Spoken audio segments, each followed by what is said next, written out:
सर्दी में बहुत एहतियात करें, ठंडा पानी ना पिए, रजाई से बाहर मत निकलें क्योंकि नमूने तो आप हैं ही हैं, कहीं नमूनिया भी ना हो जाए।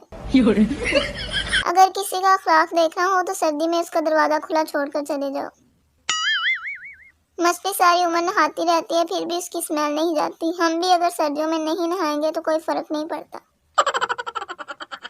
हजारों ख्वाहिशें ऐसी हैं कि हर ख्वाहिश पे दम निकले। बहुत सर्दी है, बाहर कम निकले। सर्दी में रजाई भी एक नशा है, छोड़ने को दिल ही नहीं चाहता। जुकाम तो ऐसे पीछे पड़ गया है जैसे मैं उसकी पहली मोहब्बत हूँ।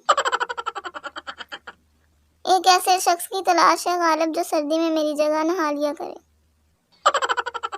घंटा लगाकर रजाई गर्म की, लाइट आई तो पता चला ये मेरी है ही नहीं। ठंड का आलम यह है कि मच्छर भी अब कान में आकर बोलते हैं कि बहन कसम से काटेंगे नहीं, बस रजाई में थोड़ी जगह दे दो। इतना सन्नाटा क्यों है भाई? ठंड ना जानते नहीं गए सारे। माँ के लिए भी एक छोटा सा स्वेटर होना चाहिए क्योंकि सबसे ज्यादा ठंड इसे ही लगती है। मत ढूंढो मुझे इस दुनिया की तन्हाई में, सर्दी बहुत है, मैं हूँ अपनी रजाई में।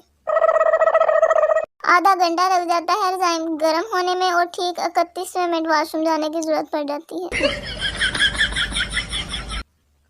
ठंडे हाथ वाले हजरात मुंह से सलाम करें, शुक्रिया।